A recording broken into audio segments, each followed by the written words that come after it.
Hola, buenas tardes. ¿Cómo están? ¿Me escuchan? Creo que Hola, tengo bien. buenas tardes. ¿Cómo están? Hola, buenas tardes. Bueno, me avisan si hay problemas de sonido. Yo los escucho bien, ustedes me tienen que escuchar bien a mí. Algunos me conocen, otros no, así que lo primero que voy a hacer es presentarme. Soy la doctora Victoria Bodega, yo estoy en la comisión número 4 de Procesal Civil, y en este horario ustedes tienen clase con la doctora Hernández, que está con COVID, así que bueno, hoy no va a poder darles la clase de hoy. Me pidió que la reemplace. Yo doy los mismos temas en la comisión a las 18:30, pero bueno, para respetarles los horarios de cursada y los temas que venían dando, me sumé yo un ratito a esta clase para... A Yelena, vos te conozco, ya estuvimos juntas, sí. Sí, estoy mirando, ya voy mirando las caras conocidas. Bueno, nada, me sumé un ratito a la clase esta de ustedes, para conversar el tema que tenían que arrancar hoy con la doctora Hernández, que yo también iba a arrancar en el horario de las 18:30. Así que, bueno, nada, vamos a comenzar con la unidad número 18 de proceso sucesorio. Así me informó Karina que en eso estaban, y yo estaba con lo mismo. Así que vamos a intentar empezar con el punto 1, punto 2, no sé si avanzaremos hasta el punto 3, dependiendo cómo vayamos con el tiempo. Yo suelo dar la clase con Power, porque me parece que con este sistema es un poco más dinámico. Tomo mate, y más porque hasta ahora todavía tengo un rato más de trabajo, así que si alguno se quiere sumar, yo mientras voy tomando unos mates. Comparto pantalla, pongo el Power, pero quedo a disposición constantemente. Somos poquitos además como para poder hacerlo a medida que voy desarrollando los temas. Si me quieren interrumpir para hacerme preguntas de lo que estoy hablando porque no queda claro o por lo que sea, me dicen: Vicky, un segundo, abren el micrófono y me preguntan. Así que se manejan con total libertad conmigo para tratar de aprovechar la clase, que no pierdan el tema, que se puede ir viendo. Y bueno, nada, que sea útil para todos este ratito de estudio de procesal civil, ¿sí? ¿Estamos bien? Bueno, perfecto. Así que denme un segundo que les voy a compartir pantalla. También si quieren ir dejando preguntas en el... Ay, ¿por qué no me deja compartir pantalla? ¿Qué estoy haciendo mal? Capaz que porque no es administradora o como se diga, hoster. Sí, totalmente. Acá Sí, hay alguien... dice secretaria académica que es Sí, anfitriona. exactamente. Acá, ¿quién habrá de Hola, Secretaría Académica, no sé quién está atrás de Secretaría Académica. ¿Me podría poner como administrador para compartir pantalla? Mm. ¿Hay alguien acá a ver si les escribo por privado?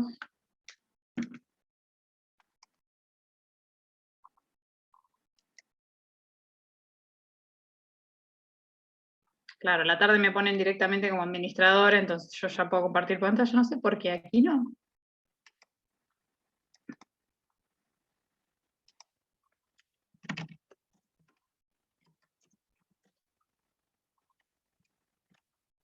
Bueno, no se preocupen si no. Pero es una pena, tenía un power re lindo para compartir.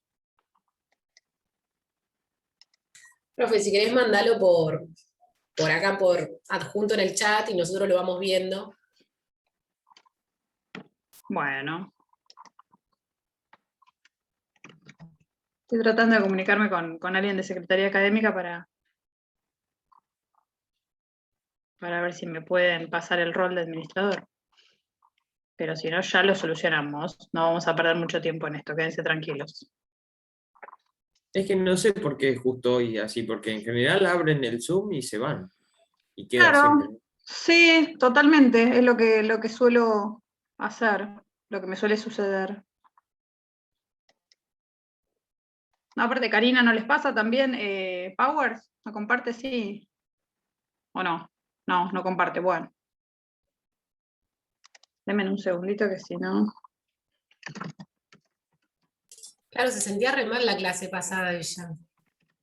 Ahora que me Ah, acuerdo. ya estaba con síntomas, yo no había hablado, y ayer pidió que pensó que se iba a sentir bien, pero no. Así que estaba muy mal de la garganta como para poder dar la clase, entonces ahí me enteré.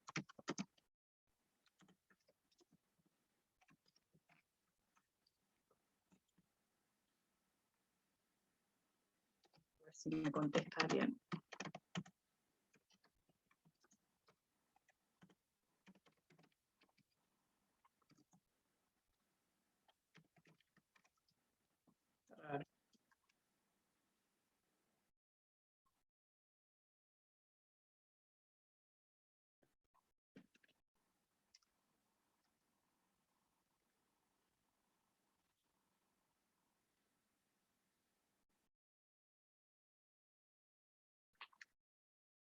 Son un montón en el horario de las 13:15. Estoy acostumbrada a las 18:30, que somos 5, 6, como muchísimo.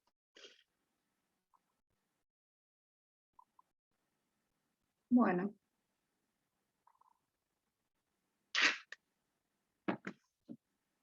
¿Qué decís a Yelén que se los mande como dos juntos? Ustedes lo van mirando, pero es feo así. Igual en algún momento van a contestar, pero bueno, así no perdemos tiempo si quiere, por usted. Sí, sí. Voy a hacer un último intento con un WhatsApp y ya arrancamos, como con lo que tengamos. Me suena que hasta ahora estaba Mariano, ¿puede ser? Puede ser.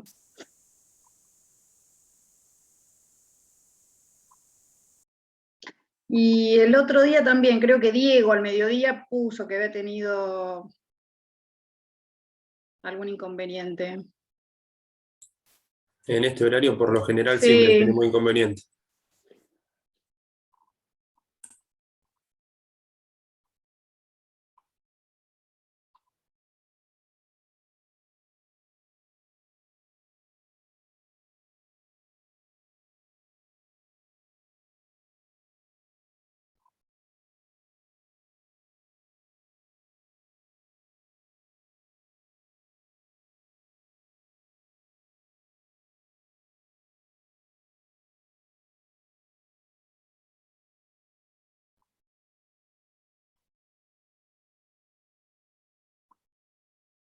Bueno.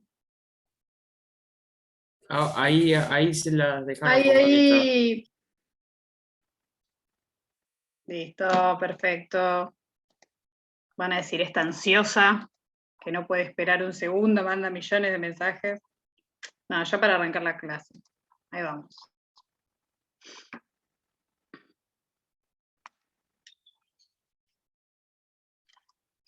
No me contesta.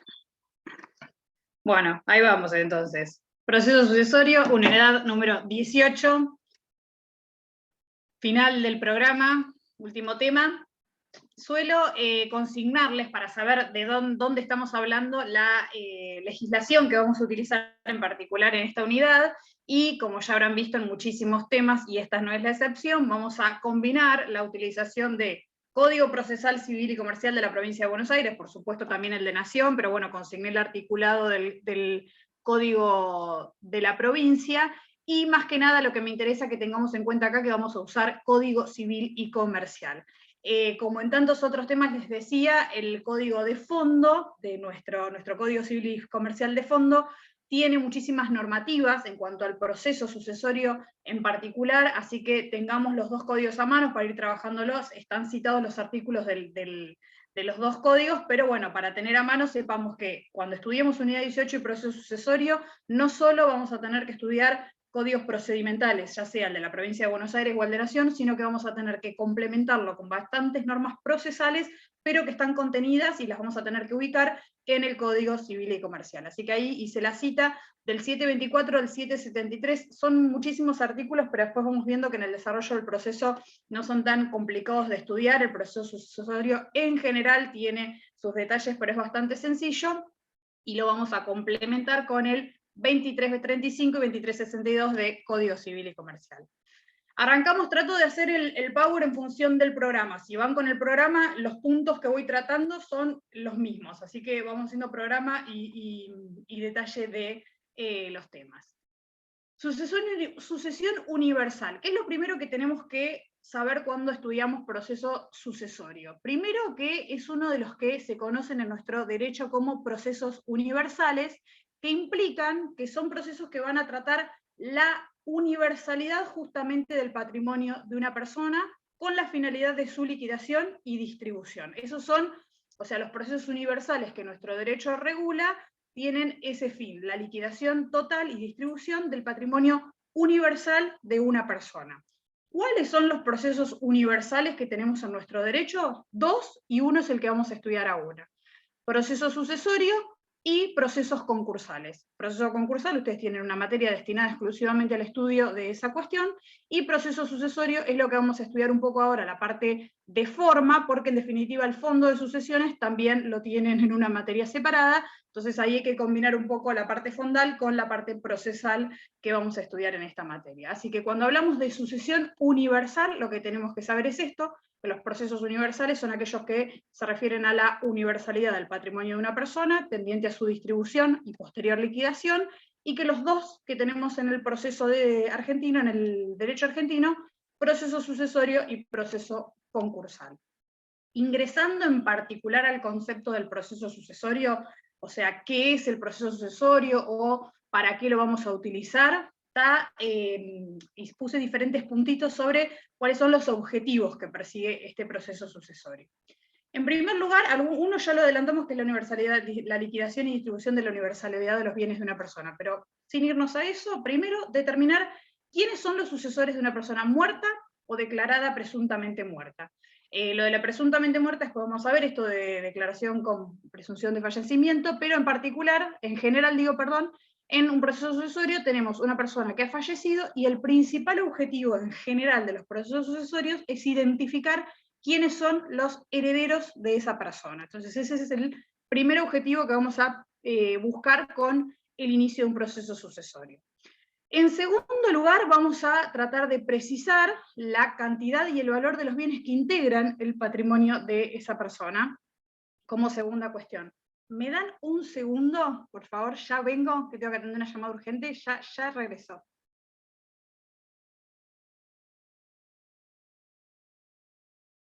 Santi. Sí, ¿cómo estás? ¿Todo bien? Sí, un quilombo hoy. Dime.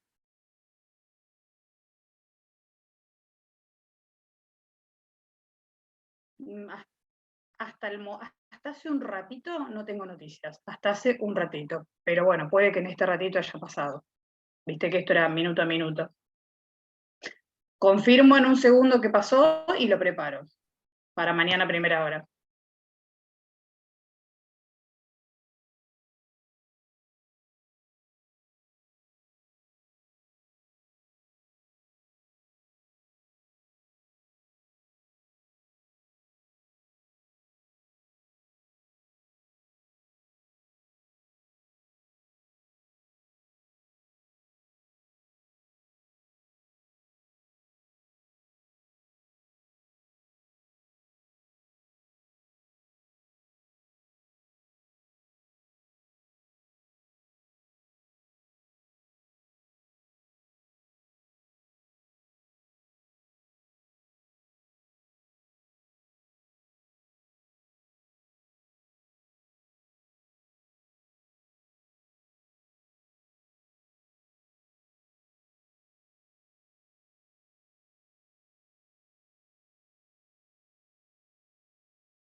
Mil disculpas, perdón, no suelo atender llamadas en clase, pero como este no es mi horario habitual, estoy en horario laboral y algunas llamadas todavía tengo que atender. Disculpen.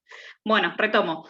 Objetivos del proceso sucesorio, entonces ahí está, hasta ahí hemos llegado, a determinar quiénes son los sucesores de una persona fallecida o presuntamente fallecida, dijimos que era el primer objetivo. Estábamos en determinar la cantidad y el valor de los bienes que integran el patrimonio de una persona, como segunda cuestión del objetivo del proceso sucesorio. Como tercera cuestión del proceso es cobrar los créditos y satisfacer el pasivo que lo afecta. La aclaración que tiene ahí abajo, que dice mucho texto, que yo a veces lo pongo por si lo pueden ir leyendo, como pasó ahora que tenían un ratito, pero simplemente es aclarar que esto de cobrar los créditos y satisfacer no implica que dentro del mismo proceso sucesorio, como puede pasar en un proceso concursal, que se presentan los acreedores y del activo van cobrando y en el mismo proceso se simplifica todo. Esto no es tan así en el proceso sucesorio, simplemente van a cobrar de los créditos que surjan del sucesorio aquellos que efectivamente los herederos autoricen a esto, que a esto suceda, que es lo que se llama información de legítimo abono. Lo vamos a ver después. Simplemente sepan que el alcance o el objetivo de cobrar los créditos y satisfacer el pasivo que los afecta, no siempre se resuelve todo dentro del mismo proceso sucesorio, sino que se trata, y a veces en expedientes conexos al sucesorio, es donde se van resolviendo estas cuestiones, que dejémoslo un poquito en pausa, ahora cuando entremos más en tema, vamos a ver cómo se resuelve esta cuestión. Y, ¿qué pasa? ¿Qué me pasa? Y por cuarto objetivo pusimos distribuir el saldo entre los herederos o sucesores, sean estas las personas que se vayan a asignar esta calidad, o en su caso los herederos de sucesorios que de la sucesión a intestato o testamentarios. Ahora vamos a ver esa calidad que adquieren, dependiendo qué carácter tengan, es distribuir el saldo de cada uno del pasivo que se obtenga del sucesorio entre cada uno de los herederos. Estos 4 puntos son en general en un proceso sucesorio de cualquier índole, porque ahora vamos a ver la clasificación, para qué se usa, para qué se utiliza, cuándo vamos a iniciar un proceso sucesorio. Lo pasé como si fuera algo que está dado, pero bueno, cuando estamos hablando claramente de proceso sucesorio tenemos una persona fallecida, de ahí todo lo que sucede a continuación, o sea, el desarrollo de lo que sucede cuando una persona deja de existir y qué vamos a intentar hacer a través de este proceso sucesorio. ¿Cuáles son las clases de los procesos sucesorios que tenemos? Por ahí esto ya lo han escuchado en alguna oportunidad. Tenemos una sucesión, perdón, sucesión ab intestato y sucesión testamentaria.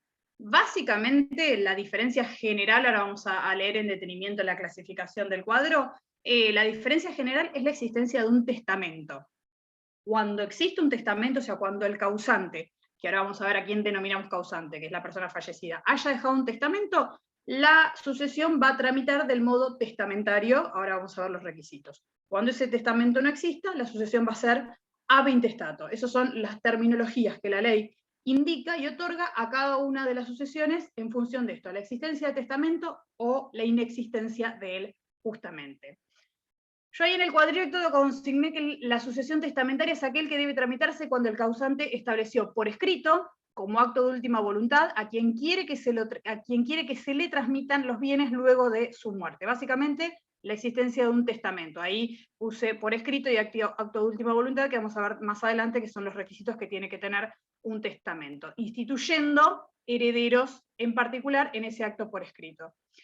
Por el contrario, la sucesión intestada es el trámite que corresponde dar a una sucesión cuando el causante no instituyó herederos a través de la suscripción de un testamento, debiendo en ese caso respetarse las reglas sucesorias del Código Civil y Comercial. Entonces, la diferencia más grande para saber de qué modo o qué tipo de proceso va a ser el que vamos a tramitar es la existencia o no de testamento. Si existe un testamento, vamos a ir por una sucesión testamentaria, y si no lo existe, vamos a ir por una sucesión ab intestada. Y después vamos a ver que puede existir una sucesión mixta si en el testamento el causante no adjudicó la totalidad de sus bienes. Si adjudicó por testamento algunos bienes y quedaron bienes todavía sin tener exacto una asignación, vamos a tener una sucesión mixta con una sucesión testamentaria por un lado y una sucesión ab intestato por el otro. Pero dejémoslo ahí. ¿Cuáles son a grandes rasgos? Después, más adelante, en los puntos 3 y 4, vemos en particular ab intestato y testamentaria, por eso es que lo comento en general esto de qué requisitos tiene cada una, porque lo vemos después con detenimiento más adelante.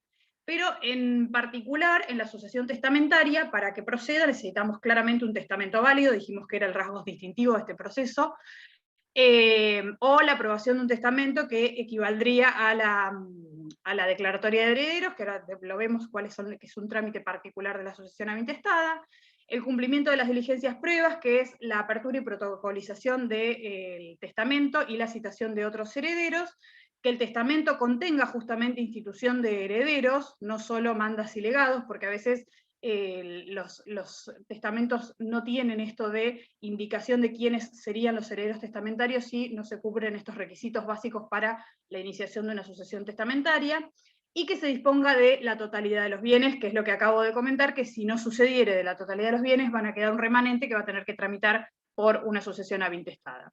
Lo tienen en tips pendientes. Cuando vemos testamentaria en detalle vamos a entrar en cada uno de estos requisitos.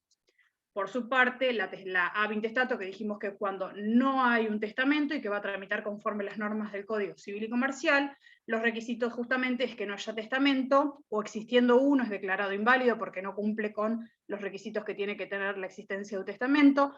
Aquellas diligencias de apertura previas de apertura y citación de los herederos, que ahora vamos a ver cómo es el trámite de la sucesión avintestada, y que se dicte esta declaratoria de herederos, que es cuando efectivamente el juez instituye herederos del causante de determinada persona. Ahora vamos con que tengan esos detalles de clasificación de sucesión intestada y testamentaria, me alcanza para que entiendan las clases de sucesorios que hay. ¿Cuáles son los caracteres del proceso sucesorio? Por un lado, es un proceso voluntario. No sé si se están dando cuenta, este punto primero y el 2 son más que nada generales de terminología y concepto del proceso para entrar después en cada uno de los procesos en particular. Proceso voluntario, ¿por qué? Porque en general van a ver que el proceso sucesorio justamente carece del requisito general que tienen todos los procesos de contradictorio. En casi todos los procesos que estuvimos estudiando hasta el momento, en todos los procesos de conocimiento tenemos un actor contra un demandado, básicamente, que tienen un problema, un conflicto que resolver, y por eso lo someten a solución de un juez o a consideración de la justicia. En este caso en particular, el proceso sucesorio es simplemente los herederos que se presentan ante el juez pidiéndole que se les reconozca el carácter de tal y distribuir los bienes del causante entre ellos, que son ahora sus nuevos dueños, digamos. No hay este carácter de contradictorio, no hay un conflicto entre partes, no hay un actor contra un demandado, son los herederos que se presentan ante el juez pidiendo determinadas cuestiones, en principio, porque a veces cuestiones del proceso sucesorio se convierten en contradictorios, pero como regla es un proceso voluntario. Como consecuencia de ese proceso voluntario, como segundo carácter, el proceso sucesorio carece de partes, que es lo que acabo de mencionar. No tiene un actor contra un demandado, no son los sujetos que van a intervenir en un proceso sucesorio. ¿Quiénes vamos a tener? O sea, ¿qué figuras van a participar de un proceso sucesorio? ¿Qué terminología vamos a utilizar? Por un lado, el causante, que es la persona fallecida, básicamente es que es quien provoca la apertura de este proceso sucesorio. Causante, le vamos a decir. El peticionante o los peticionantes, que son los herederos o presuntos herederos de esta persona fallecida. Cuando digo de presuntos es porque ahora vamos a ver que hay muchísimas personas que están legitimadas para iniciar un proceso sucesorio, y eso no implica que todos ellos vayan a ser declarados herederos legítimos. Así que en principio la presentación inicial que se hace en un proceso sucesorio, los herederos que se presentan son presuntos herederos. Declarados como tales, ahí sí vamos a tener los herederos del causante. Y finalmente la tercera figura que señalé era justamente herederos una vez que adquieren este carácter por resolución judicial, ya sea por una aprobación del testamento o por una declaratoria de heredero, que es la resolución donde el juez determina quiénes son las personas que van a ser herederas de ese causante. Así que proceso voluntario, no hay conflicto, no hay A contra B, no hay un proceso contradictorio, no hay actor y demandado, sino que vamos a tener actores, peticionantes y herederos, que son los que se convierten, o sea, los peticionantes que se convierten en herederos. Universal, lo dijimos como primer carácter de sucesión universal, un proceso destinado a liquidar y distribuir la totalidad del patrimonio de una persona, lo dijimos ni bien arrancamos a estudiar esto. Y determinante de la competencia para ciertos procesos relacionados con el causante. Ahora vamos a estudiar el tema de la competencia en el proceso sucesorio, que tiene bastante para determinar y para ver quién va a ser el juez que tiene que intervenir en un proceso sucesorio, así que dejémoslo ahí con una pausita, pero vamos a ver que funciona en el proceso sucesorio lo que se conoce como fuero de atracción. Ahí vamos. A grandes rasgos, ¿cuáles son las etapas del proceso sucesorio ab intestato y cuáles son las etapas de un proceso sucesorio testamentario?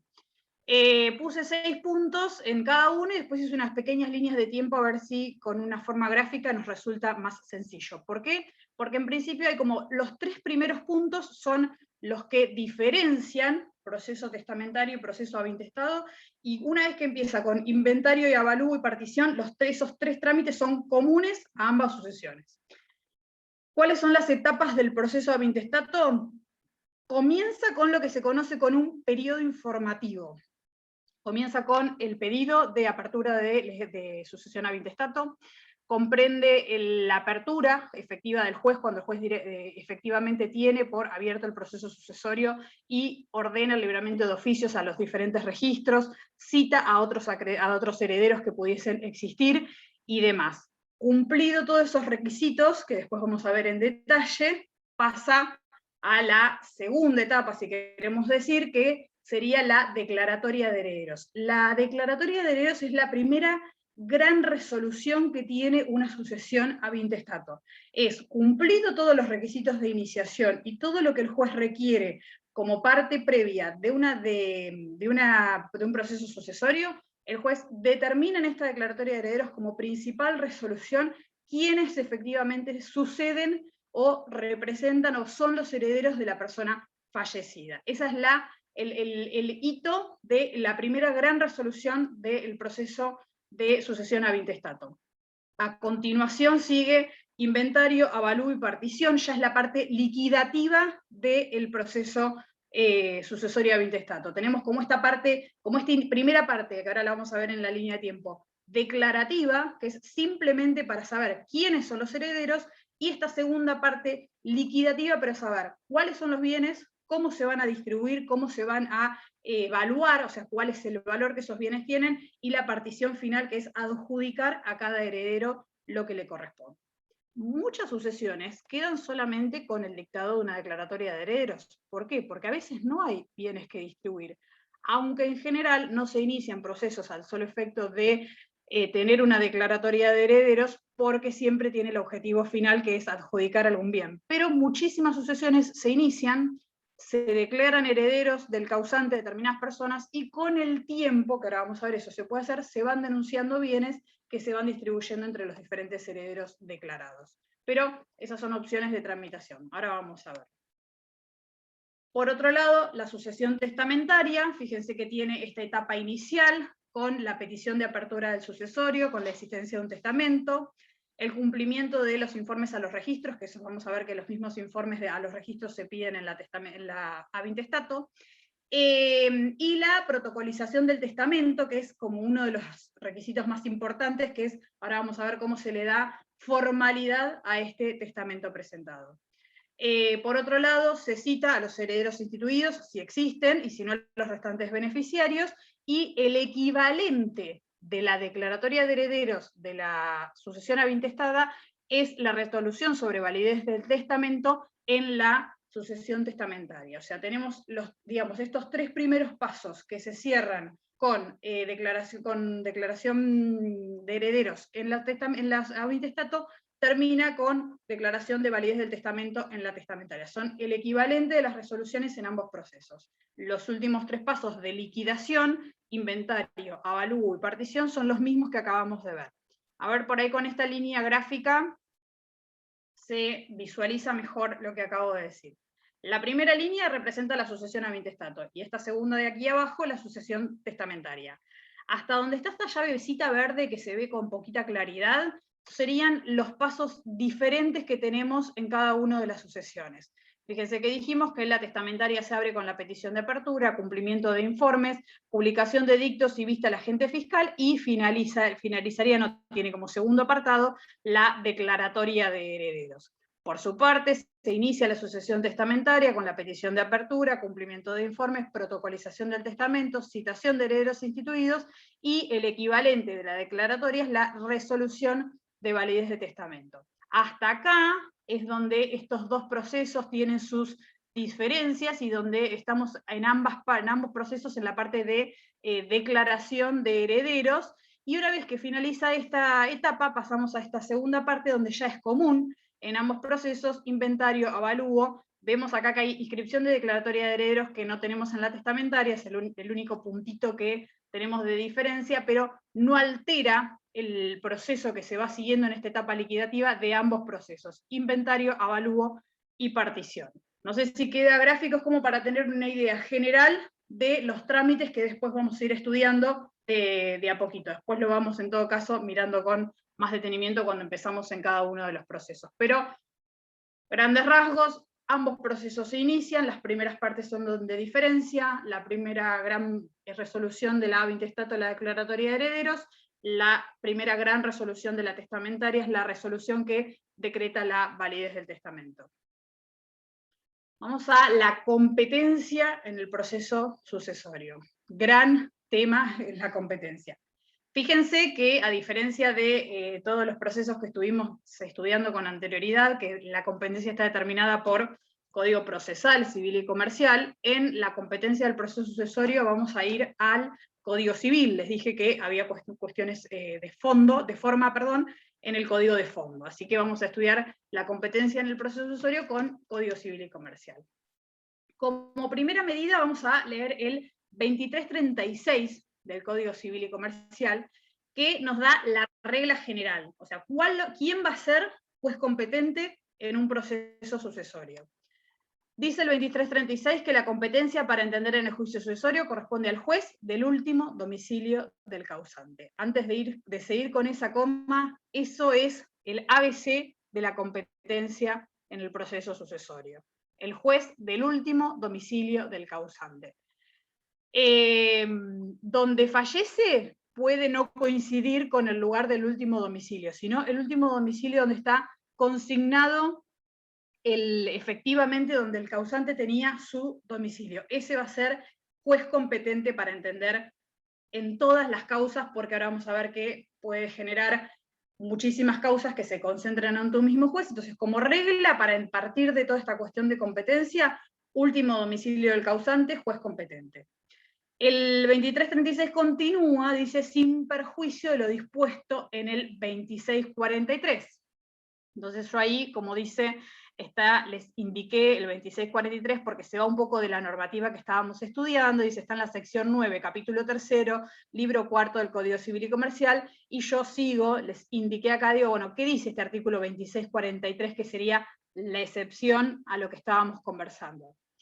Dice que está relacionado con las disposiciones de derecho internacional privado, que no estaban en el código anterior de Vélez, y se establece que se puede optar entre el último domicilio del causante, que es lo que acabamos de ver, regla general, o sea, juez competente en materia sucesoria, último domicilio del causante, o, dice el código, nos habilita a entender que será juez competente, el juez del lugar donde se encuentren los inmuebles situados en nuestro país, lo que implica suponer que si el causante es extranjero y ha fallecido fuera de nuestro país, pero tiene bienes en la Argentina, puede iniciarse el sucesorio para la transmisión de esos inmuebles. Entonces, regla general del 2336 en materia de competencia en el sucesorio, juez del último domicilio del causante. ¿Qué dice el 2343? Dice, salvo lo dispuesto, que puede, en caso de un causante fallecido en el extranjero con bienes en la República, va a poder optar entre el último domicilio del causante o en el lugar del bien donde estuvieran situados los bienes, el lugar donde estuviesen situados los bienes. Ahí habilita una segunda competencia el articulado del Código de Fondo. Seguimos teniendo siempre como regla último domicilio del causante.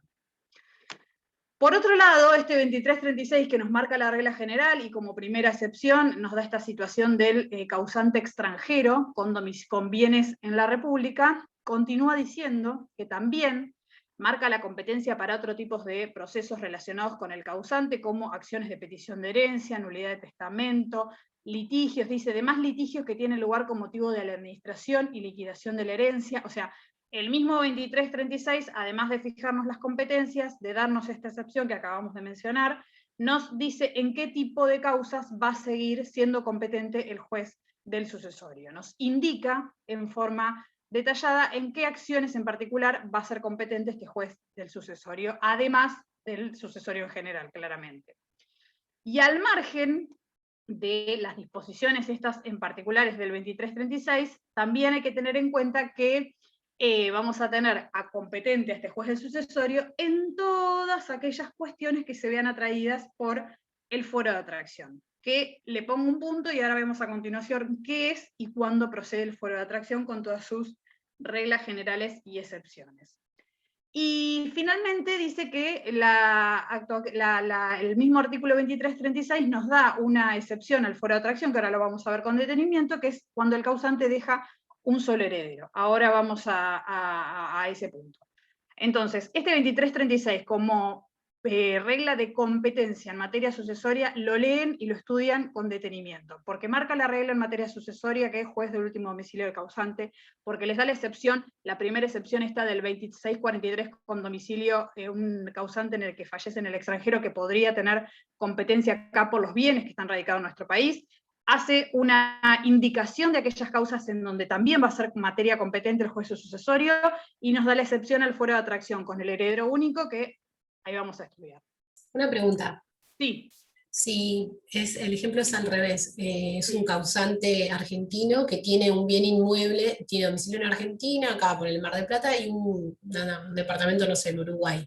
En ese caso, inicia el sucesorio acá, porque sería su último domicilio, y por el Sí. inmueble en Uruguay, Sí. ¿o depende de la ley de Uruguay?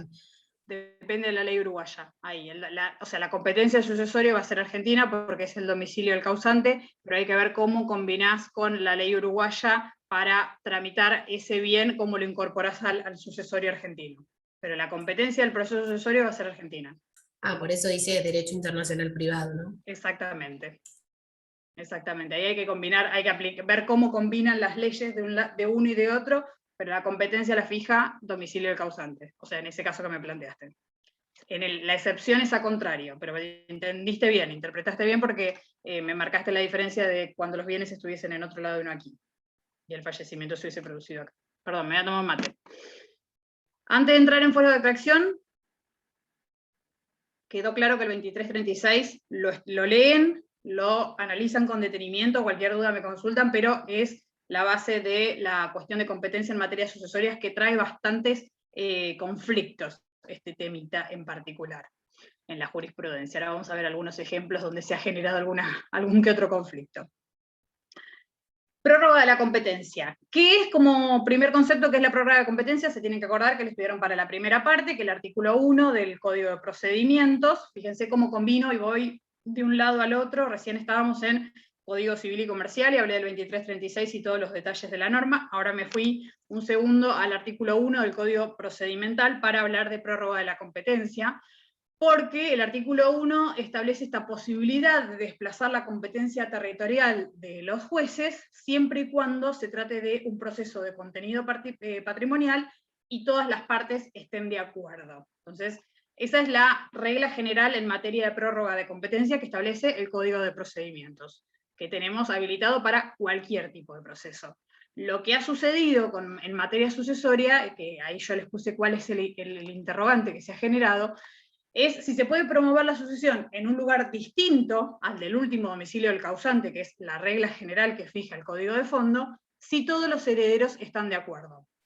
Si todos los herederos están de acuerdo y que es una cuestión patrimonial, lo damos por sentado porque dijimos que era un proceso destinado a la distribución y liquidación de los bienes de un causante, o sea que el contenido patrimonial ya lo tenemos, pero faltaría esta cuestión de que todos los herederos están de acuerdo. Y la respuesta a esta cuestión de prórroga de competencia en el proceso sucesorio ha generado, como les dije hace un ratito, bastantes cuestiones disímiles en materia jurisprudencial. En principio, la jurisprudencia mayoritaria, y en particular la de nuestra provincia, aceptaría la prórroga de competencia en materia sucesoria siempre que se cumplan dos condiciones. ¿Cuáles serían?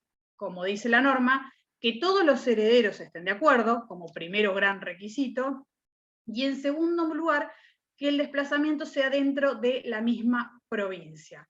Ahí yo les cité fallitos donde la jurisprudencia manifestó esto en este sentido, donde se pronunció favorablemente a la prórroga de competencia, siempre que se den dentro de estos requisitos. La fundamentación a que se dé dentro de la misma provincia justamente es por la normativa de forma que tienen cada una de las provincias su código procedimental.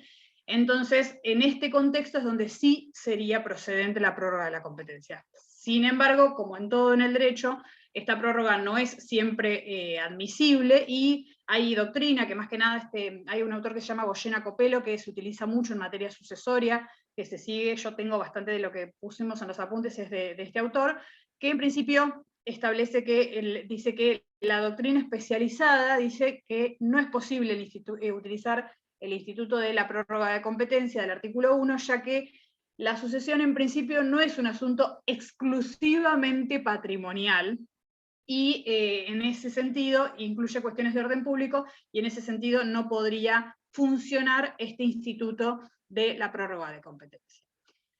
Repasando qué tenemos que saber de competencia en materia sucesoria, 2336, con todos los detalles que estuvimos analizando recién. ¿Qué pasa con la prórroga de la competencia en materia sucesoria? Dijimos el concepto general de prórroga del artículo 1, que todos estén de acuerdo y que se trata de una cuestión exclusivamente de contenido patrimonial. Depende. Para alguna jurisprudencia y doctrinas podría ser admisible la prórroga de competencia, siempre que los herederos estén de acuerdo y se trate se produzca el desplazamiento de la competencia dentro de la misma provincia, y para otro sector de la doctrina no podría funcionar este instituto en este concepto de que no es un asunto exclusivamente patrimonial. Yo, fíjense que cuando les hablé de las etapas del proceso, de los dos procesos sucesorios, les dije que las primeras gran etapas son etapas declarativas, o sea que a lo único que tienden es a esto de designar quiénes van a ser los herederos del causante, y ya sí una segunda etapa más liquidativa de determinar cuáles son los bienes, su valor y su partición final. Entonces, en este entendimiento de que no es exclusivamente patrimonial, autores consideran que no sería procedente la prórroga de la competencia. Quiero que quede claro cómo funciona lo de la prórroga, porque ahora vamos a ver fuero de atracción, que no tiene nada que ver con esto que acabamos de estudiar. Regla general del 2336, avanzamos al instituto de prórroga, que es lo que acabamos de mencionar, y ahora sí, vamos a ir al funcionamiento del fuero de atracción en el proceso sucesorio. Ahora voy a leer el concepto, pero les adelanto para que sea más claro que el fuero de atracción en el proceso sucesorio lo que implica es que todas aquellas causas relacionadas en algún punto y con los requisitos que vamos a estudiar ahora, que tengan que ver con este causante o que tengan una cuestión relacionada con los bienes de este causante, van a tener que tramitar ante un mismo juez. ¿Ante qué juez? Ante el juez del sucesorio. ¿Ante qué juez del sucesorio? Ante la regla general que dijimos desde el inicio, ante el juez del último domicilio del causante. Ese va a ser nuestro norte. Juez donde se abre la sucesión, que es competente en función del último domicilio del causante, es donde se van a ver atraídas todas aquellas causas que ahora vamos a estudiar con particularidad, si todas o algunas no, que tengan que ver con el causante y con los bienes del mismo. Ayelén, ¿levantás la mano? Sí, una pregunta, porque Dale. vos recién dijiste que nada que ver lo del 2636, pero cuando dice que también es competente para intervenir en algunos otros procesos relacionados, ¿eso no es el fuero de atracción? Sí, no, nada que, perdón, nada que ver con la prórroga y con el detalle de esto. Sí, obviamente que ese segundo párrafo donde se marca esas acciones que indica cuáles son las competentes con el juez del sucesorio, son acciones de fuero de atracción totalmente, y la indicación final del heredero único es una excepción del fuero de atracción, así que son dos párrafos del 2336 que sí tienen que ver con esto. Sí, no, nada que ver en cuanto a distinguir los institutos, pero sí, están relacionados, obvio. Les adelanté a grandes rasgos qué era el fuero de atracción, les leo el concepto. Fíjense que fuero de atracción dice es la fuerza procesal que ejerce el juicio sucesorio sobre todos los procesos que se hayan iniciado contra el causante o contra los herederos en su calidad de tales, si se promovieren después de la muerte de aquel. Ahora vemos qué quiere decir todo esto. En tanto se trate de acciones personales, de contenido patrimonial, y el causante, los herederos en calidad de tales, fuera demandado carácter pasivo. O sea, que yo les acabo de decir recién que el fuero de atracción implica que todos los juicios que tengan que ver con el causante o con los bienes del causante van a ser atraídos al proceso sucesorio, competencia del juez del sucesorio. Y eso, así, como vimos en el final del concepto, no es tan así, porque estos juicios, para verse atraídos por este fuero de atracción, tienen que tener estas características. Se tienen que tratar de acciones personales, de contenido patrimonial, y siempre el causante tiene que ser demandado, o los herederos del causante tienen que ser demandados. Se habla de este carácter pasivo de las causas que tienen que se ven atraídas por el fuero de atracción. Entonces, fuero de atracción, fuerza procesal que ejerce este juicio sucesorio, donde se van a ver atraídos todos los procesos que se hayan iniciado contra el causante o contra los herederos de este causante, y siempre que se trate, repito, de acciones personales, de contenido patrimonial, y donde el causante, los herederos, tengan este carácter de demandado o actúen en la faz pasiva. Ahora vamos a hacer a contrario las que no, entonces, ¿cuáles serían las acciones que no se verían atraídas por el foro de atracción? Acá escribí un montón, básicamente lo que les explico es que, muy poco pedagógico este Power, es que el fundamento del foro de atracción justamente es esta seguridad jurídica y esta intención de que sea un mismo juez que tiene el objetivo del proceso sucesorio de ver cuáles son los bienes del causante, liquidarlos y luego distribuirlos entre los herederos, y a su vez dijimos, cuando arrancamos uno de los objetivos del proceso sucesorio, dijimos que era satisfacer los créditos y pagar las deudas. En este contexto es donde funciona este foro de atracción, en esta necesidad, esta seguridad jurídica de que sea un mismo juez que tenga a su alcance todas aquellas cuestiones que están relacionadas con el causante y los bienes, para poder decidir en forma universal y global sobre todas estas cuestiones. Esta necesidad de que se ordenen las cuestiones y este mismo juez esté al tanto de toda la cuestión y sea quien conozca y resuelva todas las cuestiones relativas a el proceso sucesorio. Por eso es el fundamento de este foro de atracción. Pero después, ahora Yelen me lo mencionó hace un ratito, el nuevo código mantiene esta excepción al foro de atracción cuando hubiese un solo causante. Pero ahora vamos, el fundamento del foro de atracción entonces es esto, mantener seguridad jurídica y economía procesal, que sea el mismo juez donde se vea empapado y conozca en todas las causas que vayan a ser relacionadas con el causante y con los bienes.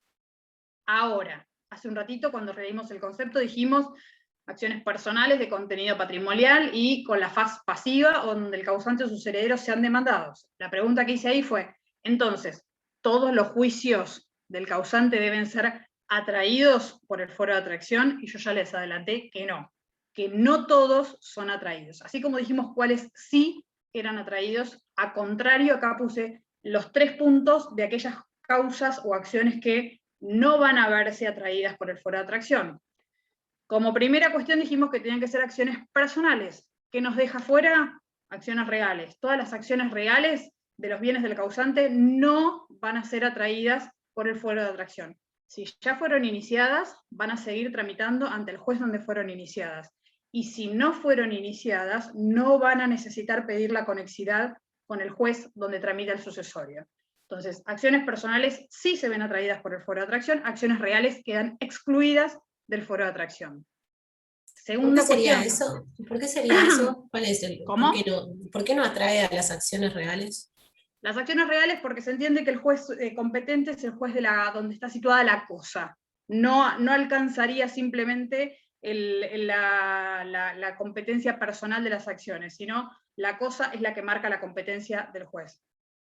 Fíjate igual que no es solamente eso, o sea, no solo es por acción personal y real, sino la cuestión patrimonial y la faz en la que va a ser demandada. Igual a Yelen, así como me decís vos, ¿por qué no? Ahora al final, así como les puse que la prórroga de competencia generó muchísimas discusiones, ¿cuáles son las causas que se ven incluidas en el foro y cuáles no? Han generado muchísimas cuestiones también en jurisprudencia, y por ejemplo, yo uno de los casos que les puse ahora de usucapión, que ustedes me dicen, pero es una acción real, muchas veces la acción también duda a ver si es acción personal o real, ahora vamos a ver ejecución de expensas, por ejemplo, se generan muchísimas cuestiones de competencia para que los jueces determinen si sí o si no se ven atraídas por el foro de atracción. Ahora lo vamos a ver, o sea... Sí, justo te iba a preguntar reglas... esa, porque en ese caso también sería un bien patrimonial que a los efectos de después repartir la herencia es importante saber si una casa está o no está.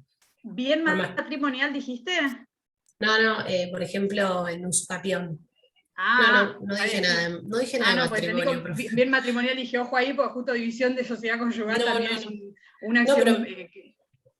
Pero en el caso de que haya un problema de derechos de acciones reales, también influye patrimonialmente en el contenido de la herencia.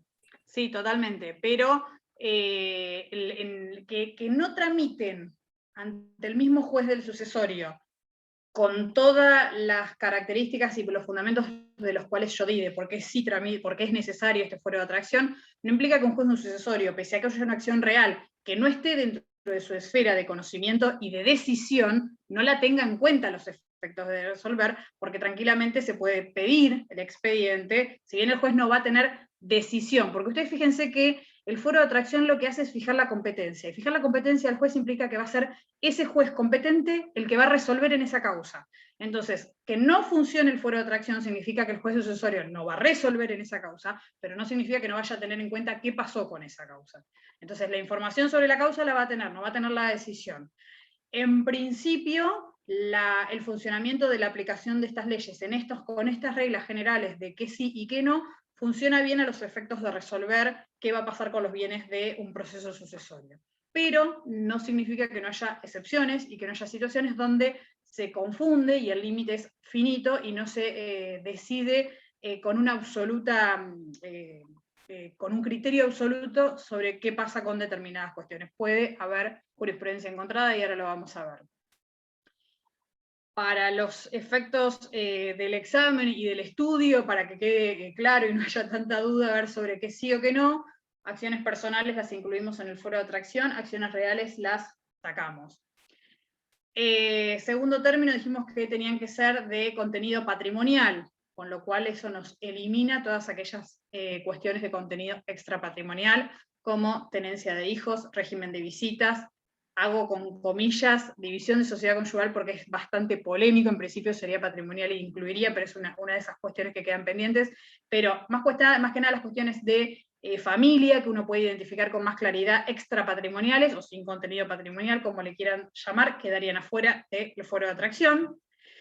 Y por último, que hablamos de la faz pasiva que tiene que tener este demandado en el proceso sucesorio, justamente hace que se excluyan en todos aquellos donde el causante había iniciado, o sea, donde el causante era actor, o que los herederos vayan a tener que iniciar como actores de una causa contra algún tercero para reclamar alguna cuestión atinente a la sucesión. O sea, aquellas cuestiones que había iniciado el causante, donde el causante era actor, o sea, que tenía el rol activo, la faz activa en el proceso, quedan afuera del proceso del foro de atracción, y si hay acciones que deben iniciar los herederos como continuación del causante por algún bien de la sucesión y que van a revestir este carácter de rol activo, también van a quedar excluidas del foro de atracción. O sea, este detalle que hice de lo que queda excluido es la cara contraria de lo que quede incluido, para decir, si esto se incluye, lo contrario se excluye del foro de atracción. Y, como preguntaba Yelen, no lo puse acá. A ver, se los escribí.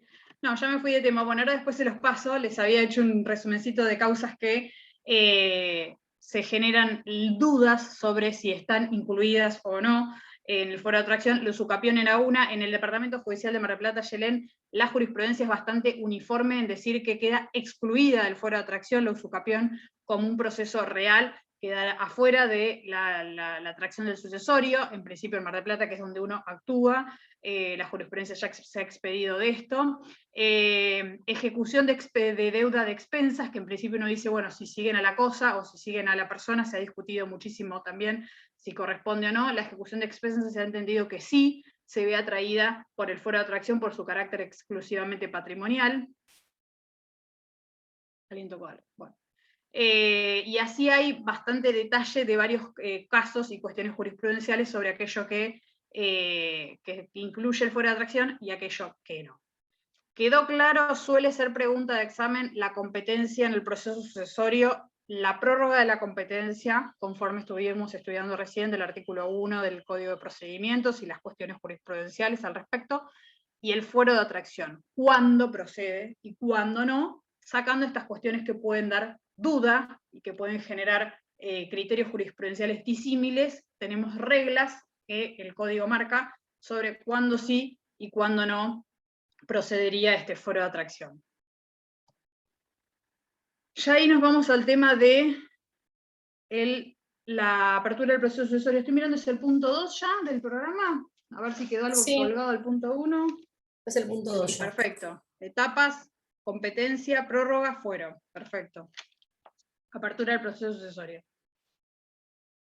No, paren que me quedó, pensé que lo habían pasado, lo del heredero único, que no lo charlamos, lo hablé con Ayelen un segundito, ahora estábamos acá, porque dijimos que el 2336 marcaba una excepción al fuero de atracción, leyendo cuando estuvimos hablando del articulado, que dice al final, el 2336 dice que Establece una excepción al foro de atracción si el causante deja un solo heredero. Las acciones personales de los acreedores del causante pueden dirigirse a su opción ante el juez del último domicilio del causante o ante el que corresponda al domicilio de heredero único. La excepción al foro de atracción que marca este artículo que acabamos de mencionar es en el caso del heredero único. El heredero único, el mismo código, siempre la cuestión del heredero único con el código de Vélez también generó muchísimo conflicto porque no se identificaba, no sé, cuando lo que trataba de ser el código es practicidad, porque si el último domicilio del causante, por ejemplo, era Mar del Plata, y el proceso sucesorio se iniciaba aquí, pero el heredero único vivía en Córdoba, lo que la justicia decía es por qué este heredero tiene que venir a iniciar un trámite a Mar del Plata con todas las complicaciones prácticas que generalmente eso provoca.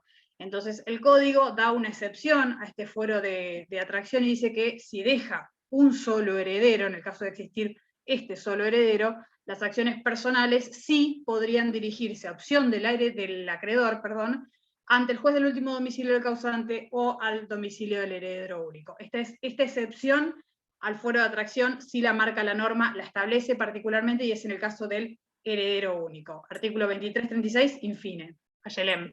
No, se pasan todas las actuaciones de todos los procesos, o sea, de todas las demandas que tenga a donde vive el heredero único, o solo las que van surgiendo.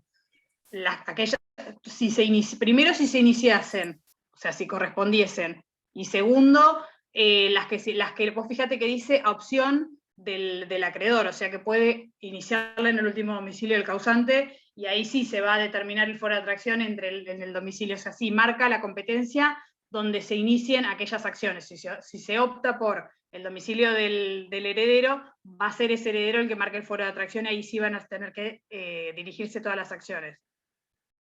O sea que yo, para hacer una síntesis, yo vivo en Córdoba y mi papá vive acá y se muere, pobre, lo estoy matando desde hoy, pero se muere. Está bien, le alargamos la vida como los sueños. Inicio ya, a mí me conviene quedarme en Córdoba, porque no quiero viajar, y ya inició el sucesorio allá, digamos, y todo se va para allá, el foro de atracción, digamos. En realidad son las acciones de los acreedores del causante, no de los herederos, son las acciones, la excepción al fuero son las acciones de los acreedores del causante. En realidad no es lo que vos vayas a iniciar como heredera de tu papá, sino un acreedor de tu papá donde puede iniciar ese proceso, si donde vos vivís acá en Mar del Plata o si tu papá que falleció en Córdoba. El fuero hace la excepción a los acreedores del causante, fíjate cómo dice la norma, no el heredero, ¿sí? Son acciones personales de los acreedores del causante.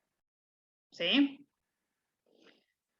Bueno, finalizada esta excepción que me había quedado ahí colgada, que no la habíamos conversado, esto ya lo vimos, vamos al punto 2, que es apertura del proceso sucesorio.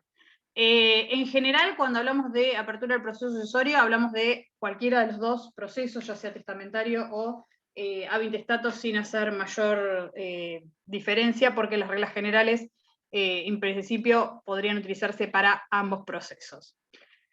Como hemos visto con la mayoría de los procesos, ¿quién tiene legitimación para iniciar un proceso sucesorio? Dijimos, en principio, los herederos, uno es lo primero que le viene a la mente, pero vamos a ver que la normativa nos habilita muchos más legitimados activos.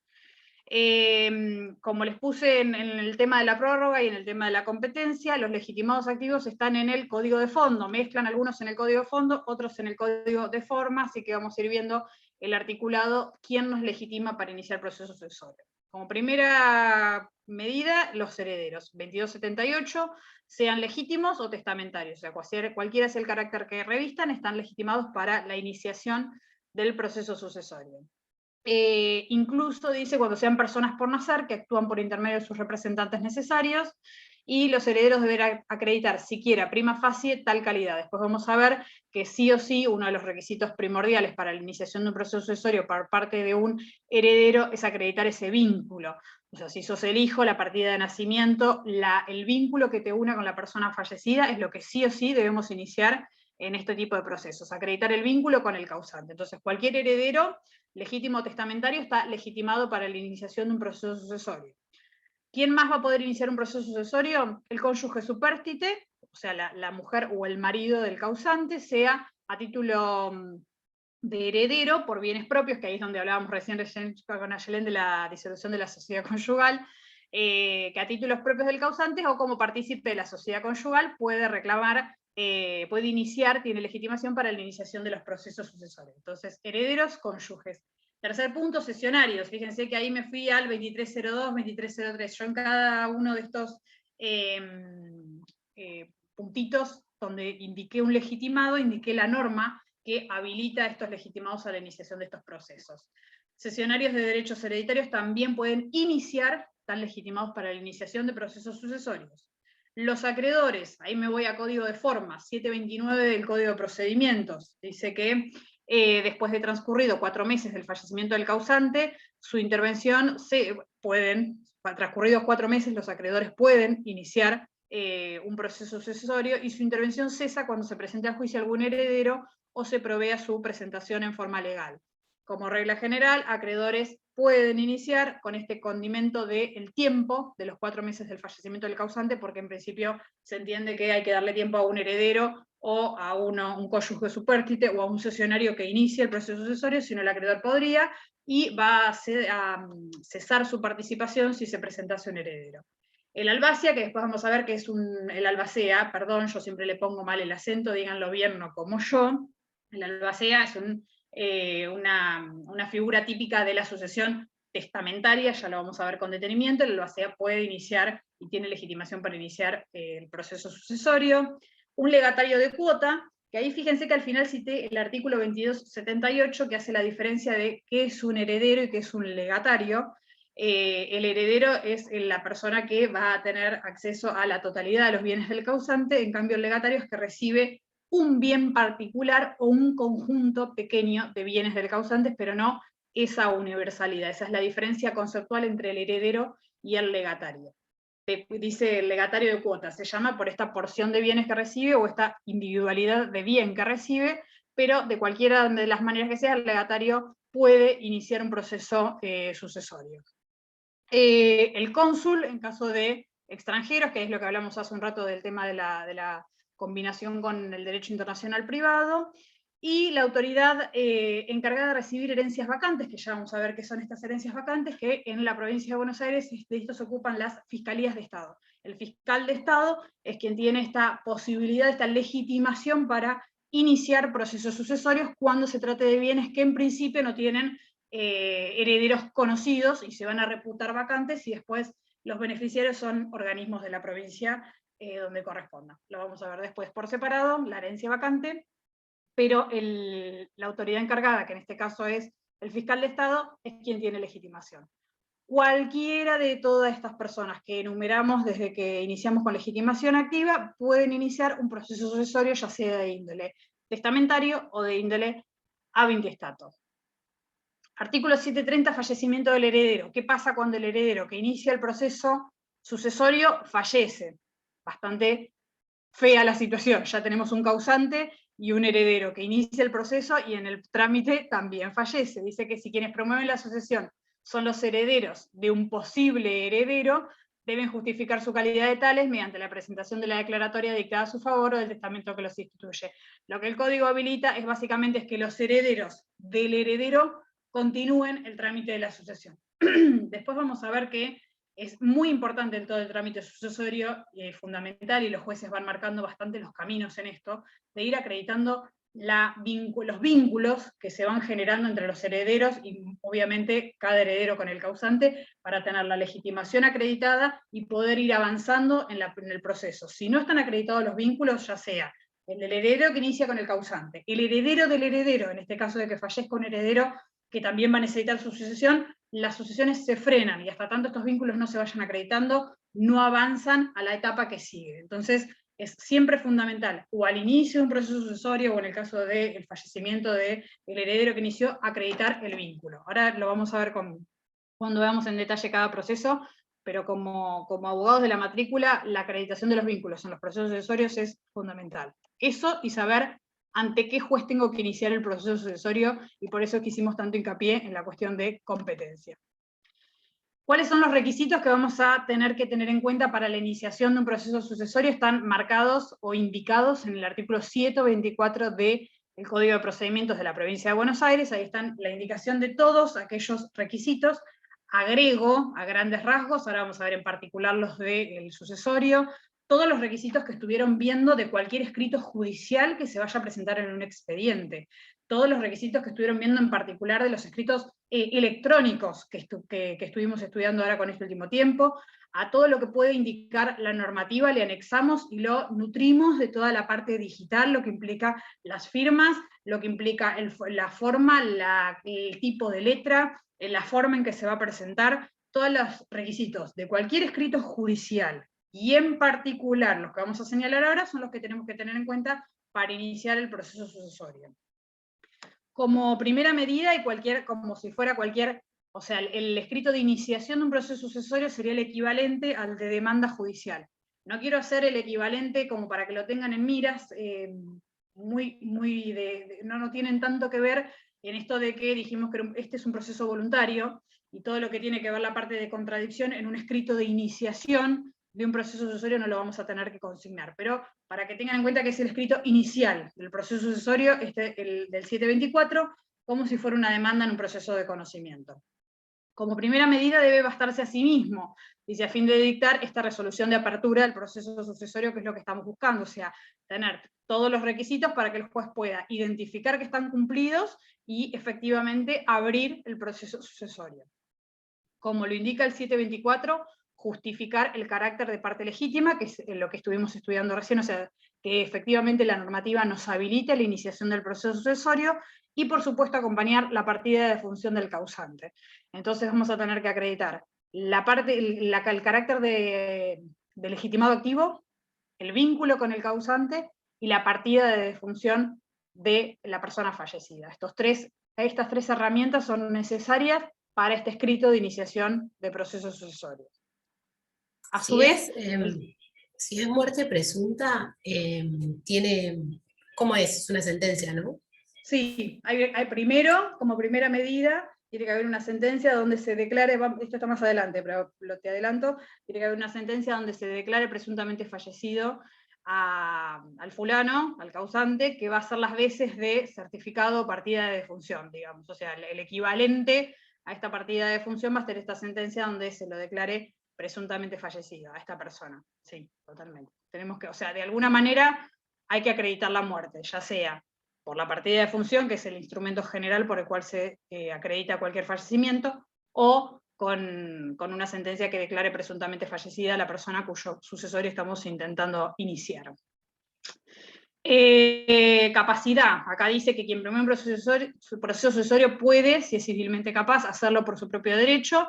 Esto es como regla general de capacidad para la iniciación de cualquier proceso, abarca también los procesos sucesorios, o sea, cualquier persona capaz va a poder iniciar un proceso, puede hacerlo por medio de un representante. Acá el detalle es que no se puede iniciar un proceso sucesorio con poder general. Esta parte de poder ya lo vieron cuando vieron las partes de cómo actúa un abogado en un proceso en general. Dijimos que puede haber un poder general o un poder especial. En particular, con poder general no se habilita la iniciación de procesos sucesorios, sí con un poder especial para la iniciación de este tipo de procesos. No hay ningún inconveniente actuar como patrocinante o como apoderado, en caso de ser apoderado, con poder especial, y obviamente estas cuestiones de personería deben acreditarse, y si soy abogado apoderado, acompañar el poder correspondiente para acreditar que la persona es capaz y que yo como abogado tengo la legitimación suficiente para representarla. ¿Qué más tiene que tener este escrito inicial del 724 de iniciación de proceso sucesorio? Firma del letrado, como todos los escritos judiciales, y la carga de constituir domicilio procesal. Ahí yo cité el 40, el 41, y agrego lo que hice hincapié al principio de nutrir todos estos requisitos con todo lo que estuvimos estudiando de los escritos judiciales digitales. Dijimos que hoy tenemos la obligación de constituir también un domicilio electrónico, la denuncia del teléfono celular del profesional que inicia el proceso, todo eso, de todo lo que aplicamos y estudiamos para presentación de escritos judiciales en general, y en particular lo aplicamos al escrito de iniciación del proceso sucesorio. En eso no hay ninguna diferencia. Presentación original de la partida de función del causante, de todos los certificados que acreditan vínculo, siempre va en original, más allá que después podamos dejar una copia en el expediente. Ya ahora con esto de la digitalización, dijimos que todo se presenta digitalizado y el abogado actúa como depositario, en caso que el juez lo requiera, nos lo pide, pero presentamos todo digitalizado y nosotros tenemos todos los originales por cualquier pedido que haga el juez. No constituye un requisito indispensable del escrito inicial del proceso sucesorio la denuncia de bienes.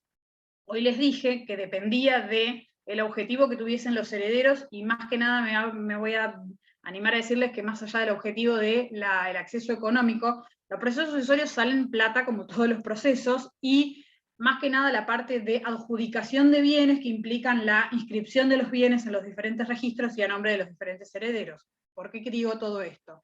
Porque la primera intención de un heredero puede ser iniciar un proceso sucesorio, llegar hasta la parte del dictado de la declaratoria de herederos, en el caso de un intestato, o de aprobación del testamento, en caso de una testamentaria, y toda la parte de distribución, liquidación y partición de bienes puede ser hecha en un segundo momento, cuando diga el heredero, cuando yo cuente con un ingreso mayor, ahí hago la distribución de los bienes y solamente utilizo en un principio la parte declarativa de estos procesos sucesorios. Con esto quiero decir que no es necesario y no es requisito de iniciación de los procesos sucesorios la denuncia de los bienes del causante.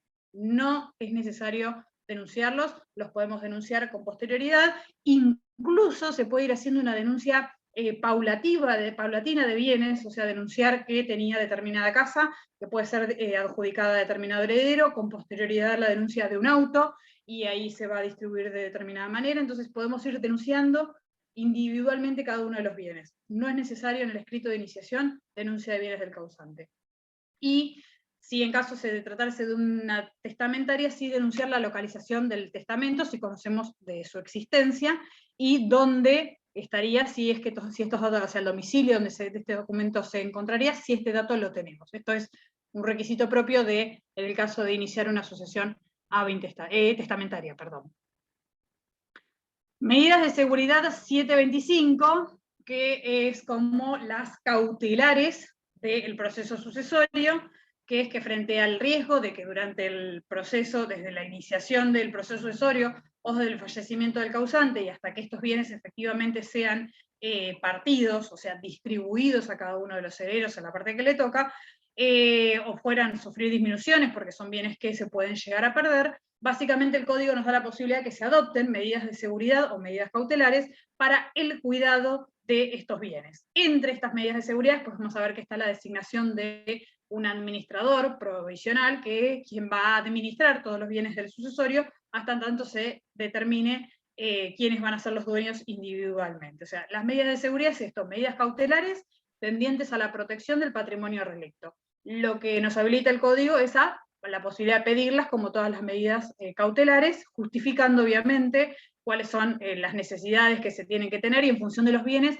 va a ser cuál es la medida de seguridad que se peticione y se dicte para el cuidado de los bienes, los bienes del patrimonio del causante se llaman los bienes relictos, también pueden escuchar esa terminología, por eso yo la referí recién. 728, límites de intervención de los interesados. Hace un ratito hablamos cuando cesaba la del legatario. Acá simplemente el articulado hace una mención de que estas personas que pueden intervenir, o funcionarios, como hablé hace un ratito del agente fiscal, cuando van a su vez que pueden promover el sucesorio, en qué momento dejan de intervenir. Es sencilla, el Ministerio Público dice cesa su intervención una vez aprobado el testamento, dictada la declaratoria. Los tutores alipten cuando los pupilos cesen su incapacidad o cese el motivo por el cual se dio lugar la intervención. Es una mención que hace el 728, básicamente enunciativa de estos legitimados activos cuando dejan de intervenir. El del acreedor se los anticipé, que dijimos que estaban legitimados para iniciar 4 meses del fallecimiento, pero que van a cesar cuando comparezca un heredero, en el caso de que así suceda. Y vamos a finalizar con esto de acumulación de juicios sucesorios, que está mencionado en el 731, que es en el caso de que existiesen 2 situaciones. Una, que se deban acumular 2 o más procesos sucesorios de un mismo causante para evitar resoluciones contradictorias. O sea, puede ser que se inicien 2 procesos sucesorios distintos de una misma persona. Y la otra situación es la reunión de 2 o más procesos sucesorios de distintos causantes. ¿Cómo se acumulan los procesos sucesorios de un mismo causante? O sea, un mismo fallecido tiene varios procesos sucesorios abiertos. Como regla general, dice, razones de economía y de orden determinan la necesidad de solucionar esta cuestión de provocar la existencia de diversos procesos sucesorios, pues no vamos a tener muchos procesos sucesorios de una misma persona, cuyo patrimonio hay que dividirlo. Entonces vamos a tener que ver cuál es el juez competente que se va a quedar con estos procesos. Acá yo les dividí en las diferentes situaciones.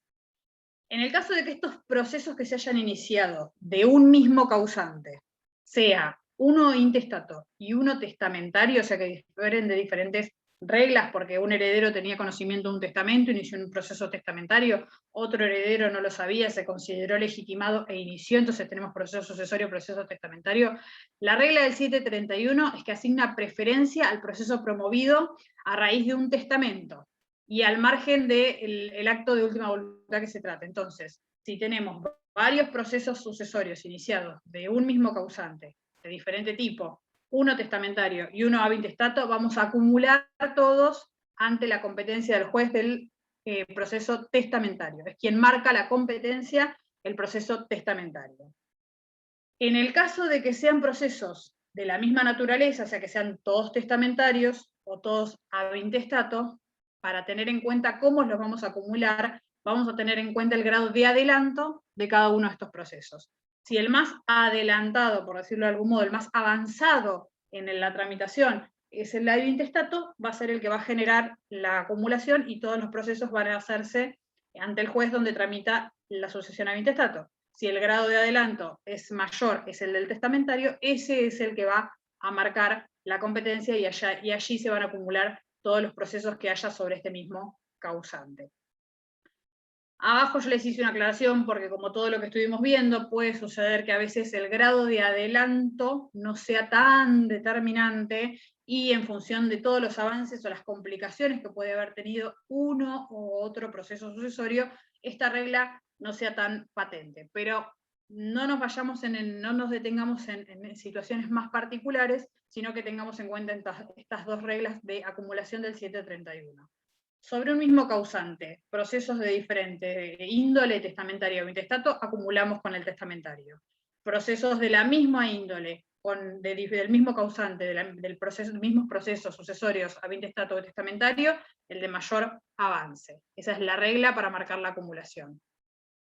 Y por el otro lado dijimos qué pasaba si había varios procesos de diferentes causantes. Este es el supuesto general que siempre se da cuando se inicia proceso sucesorio de el padre y la madre, cuando tenemos iniciado, que se pide la acumulación porque se supone en principio que son la misma familia, donde van a tener bienes de la sociedad conyugal que va a haber que dividir, o de padres e hijos, donde también por ahí el hijo ya es heredero de algún bien del padre, entonces se necesita que estos procesos tramiten juntos. En este caso, la jurisprudencia está dividida, como en muchos de los que vimos, y lo que se hace es acumular los procesos para que tramiten ante el mismo juez, pero esto no implica que van a ser en un mismo trámite sucesorio, sino que son varias sucesiones tramitando en un mismo juez. Van a tramitar lo que se llama por conexidad, o sea, por conexidad ante un mismo juez van a estar los diferentes procesos sucesorios del marido, la mujer, un hijo, o todas aquellas personas que entiendan que pueden tener conexidad las causas, pero no van a generar una acumulación de que se fundan en un mismo expediente, como sucedía en el caso del mismo causante. No sé si queda clara esa diferencia de la acumulación en un caso y la acumulación en el otro. Sería como un fuero de atracción para la otra muerte.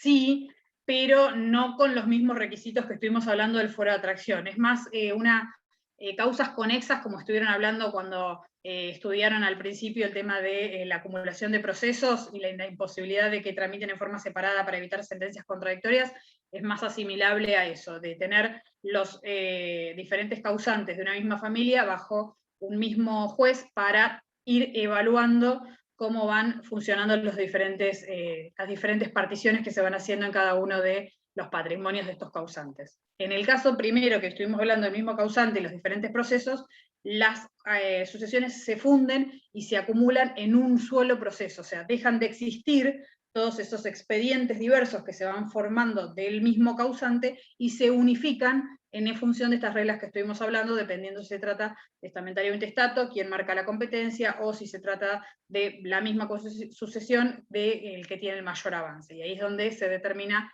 la fundición, digamos, en una misma causa. Y con esto me parece que terminamos el punto 2, ¿sí? Y para no aburrirlos más, acá vamos a dejar por hoy. No sé cómo, voy a dejar compartir pantalla un segundito. Esto que terminamos acá es el punto 2, ya después vamos a la parte general de sucesión ab intestato y testamentaria, cada sucesión en particular, y el punto 5 es de herencia vacante, que es esta herencia que les adelanté recién cuando no tenemos herederos que vayan a ser herederos conocidos que se vayan a hacer cargo de los bienes. No sé cómo estará Cari la semana que viene, así que en todo caso nos veremos nuevamente y continuamos con la clase en este punto, si no yo le aviso que llegamos hasta aquí, para que a partir de aquí ella continúe con ustedes en el desarrollo de los temas que siguen. Apunte de esta unidad, está en el campus, tiene encargado apuntes que están, dice doctor Jerez, Bodega, que soy yo, y la doctora Hernández, que los preparamos el cuatrimestre pasado. Si alguno quiere mi Power, porque no tengo ningún inconveniente en compartirlo, mi dirección de correo electrónico, se las paso a continuación, es Vicky, B corta, I latina, C de casa, KY, bodega como mi apellido, @hotmail.com, me mandan un mail y dice, Vicky, quiero el Power de la unidad, se los comparto, es más o menos lo que estuvimos conversando, por ahí les sirven las líneas de tiempo, los cuadros, no tengo inconveniente en reenviárselos. Espero no haberlos aburrido demasiado, claramente no estuve a la altura de la doctora Hernández, pero bueno, ayer a última hora me avisó que la reemplace y en horario de trabajo, así que traté de hacer mi mejor esfuerzo para que ustedes tengan su clase y puedan aprovechar su horario como siempre. Y bueno, ya les digo, ya tienen mi correo electrónico y quedo a disposición. Tal vez nos vemos la semana que viene o por ahí ya Cari se recupera y todo vuelve a la normalidad. ¿Sí? Profe, Bueno, muchísimas... Sí, perdón, Roque. no sé si tiene acceso al campus, pero se puede subir el Power al campus si quisiera. Sí, tengo acceso al campus y los subo, a veces suelo subir los Powers, pero a veces los voy mejorando cada clase y los voy tuneando, entonces no los subo al campus hasta que no termino el cuatrimestre en general. Por eso no los subo. Bien. Bueno. Se los voy subiendo por partes, si no. Está bien. ¿Sí? Muchas gracias, profesora. Gracias, Un profe. placer. Ay, Agustina, ¿cómo estás? Excelente clase. ¿Todo bien? Bien. Bueno, gracias por su tiempo, por su respeto, y espero, ya les digo, que tengan una buena tarde. Cualquier No, cosa, en muchas gracias. comunicación. Gracias. Hasta luego. Chao, adiós.